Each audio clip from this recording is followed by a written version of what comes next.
अच्छी तरह याद है जब अन्ना हजारे का आंदोलन था। अजीत भाई, आप तो देखा था, आप सबने देखा था। चौथे दिन से एंगेजमेंट शुरू कर दी थी सरकार।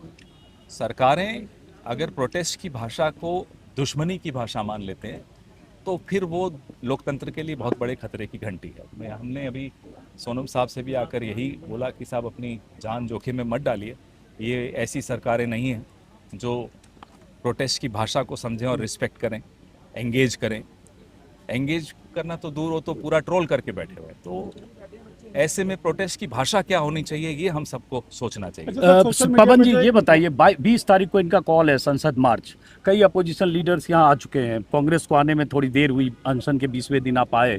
तो क्या 20 तारीख के इनके मार्च में हिस्सेदारी कांग्रेस की होगी? अजीत जी, मैंने अभी सोनम जी को भी यही रिक्वेस्ट किया कि इस तरह से इस सरकार के सामने इस भाषा में बात करने का कोई लाभ नहीं है। आप अपनी जान खतरे में डाल रहे हैं।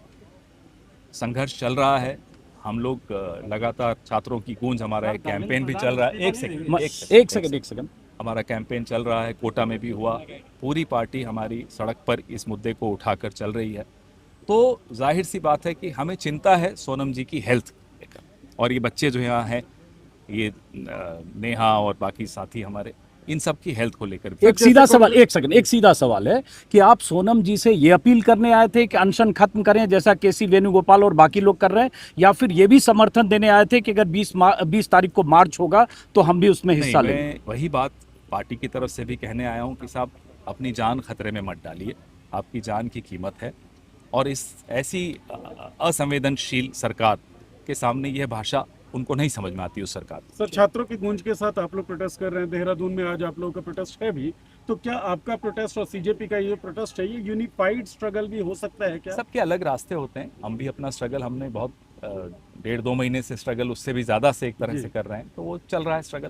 तो अलग रास्ते जो आपने बताए हैं सर, वो अलग रास्ते कैसे कैसे देख रहे हैं आप? मकसद तो देखिए, अभी ये मकसद नहीं है कि कौन से रास्ते और उनका विश्लेषण करना। अभी मकसद ये है कि हमें इनके स्वास्थ्य की चिंता है, और इस सरकार की संवेदनहीनता सबके सामने, पूरे विश्व के सामने दिखाई दे रही है। अब एक सवाल और, 20 तारीख के मार्च से कांग्रेस किसी तरह का दूरी बना के रखेगी या विपक्ष के बाकी? कोई चर्चा नहीं हुई। अभी हमारी प्राथमिकता सोनम जी के स्वास्थ्य को लेकर।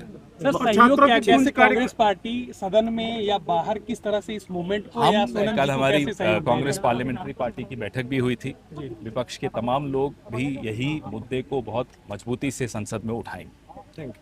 तो छात्रों की गूंज कार्यक्रम का जो ऑब्जेक्टिव है सर, जैसे यहाँ पे धर्मेंद्र प्रधान का इस्तीफा मांगा जा रहा है, कोई ब्रॉडर ऑब्जेक्टिव? हमारे ब्रॉडर ऑब्जेक्टिव्स हैं। हमने ये भी कहा है कि हर स्टेज जो एग्जाम की होती है उसका ऑडिट होना चाहिए, और बड़ा सार्वजनिक ऑडिट होना चाहिए। वेंडर कौन है, और हर चीज़ टाइम बाउंड होनी चाहिए। एग्जाम किस दिन होगा, रिजल्ट किस दिन आएगा, प्लेसमेंट किस दिन होगी, हर चीज़ सार्वजनिक तौर पे सबके सामने आनी चाहिए, और फॉरेंसिक उसका होते रहे। अब आखिरी सवाल में मुख्य विषय क्या क्या रहेंगे सर?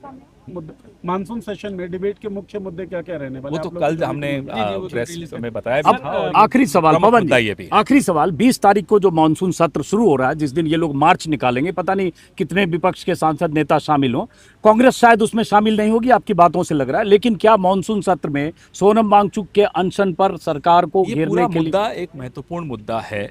नीट का एग्जाम अकेला नीट का एग्जाम नहीं है। ये नौजवानों के भविष्य को जिस तरह से बर्बाद किया जा रहा है, ये मुद्दा जाहिर सी बात है बहुत प्राथमिकता हम सबके जहन में है। राहुल गांधी जी इस मुद्दे को लेकर बहुत अरसे से बहुत अग्रणी रहे हैं, बहुत प्रखर रहे हैं। सर, सोनम वांगचुक जी के स्वास्थ्य के लिए आप यहाँ पे आए हैं या सीजेपी के प्रोटेस्ट के लिए? अगर मैं पूछूं तो बात यह है कि अगर मैंने आपको कहा हमारी चिंता है, अगर सरकार में थोड़ी सी भी सेंसिटिविटी होती तो शायद हमें वो चिंता नहीं रहती, क्योंकि हम सरकारों में रहे हैं, हमने एंगेज करा है। प्रोटेस्ट वापस आइए।